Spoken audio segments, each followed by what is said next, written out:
നിങ്ങൾ മനസ്സിലാക്കേണ്ടത് മലപ്പുറത്തെങ്ങാനും ഒരു അധിക ജില്ല വരുമോ എന്നുള്ള ആശങ്കയിൽ നിങ്ങൾ ഈ സംവിധാനത്തെ എതിർത്തുകൊണ്ട് ഏതെങ്കിലും ഒരിക്കലും നടക്കാത്ത അല്ലെങ്കിൽ നിങ്ങളുടെ ആരെങ്കിലും ദുരുദ്ദേശത്തോടുള്ള താല്പര്യങ്ങൾ ഇതിലേക്ക് ചർച്ച കൊണ്ടുവന്ന് വിവാദങ്ങളാക്കി ഈ സംവിധാനത്തെ ഈ നീക്കത്തെ എന്തെങ്കിലും വഴിമുടക്കാമെന്ന് നിങ്ങൾ പ്രതീക്ഷിക്കുന്നുവെങ്കിൽ അത് നടക്കാൻ പോകുന്നില്ലെന്ന് മാത്രമല്ല UDF സർക്കാർ കൃത്യമായി പറയുന്നുണ്ട് ഏതെങ്കിലും ആളുകളെ പ്രത്യേകമായി വിരോധമോ പ്രത്യേകമായ അവരോടുള്ള താല്പര്യമോ അല്ല നമുക്ക് സാമൂഹ്യ നീതിയിൽ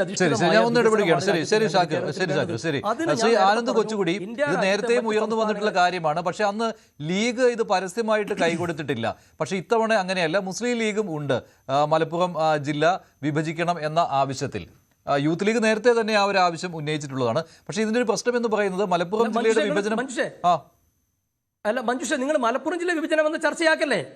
അല്ല മഞ്ജുഷ, എന്തിനാണ് കേരള ഗവൺമെന്റ് പറഞ്ഞത് കേരളത്തിൽ പക്ഷേ ഇപ്പോൾ ഉയർന്നു വന്നിട്ടുള്ള കാര്യം ഈ തിരുവനന്തപുരത്തിന്റെ കാര്യത്തിൽ ഏതാനും നിവേദനങ്ങളൊക്കെ വന്നിട്ടുണ്ട്.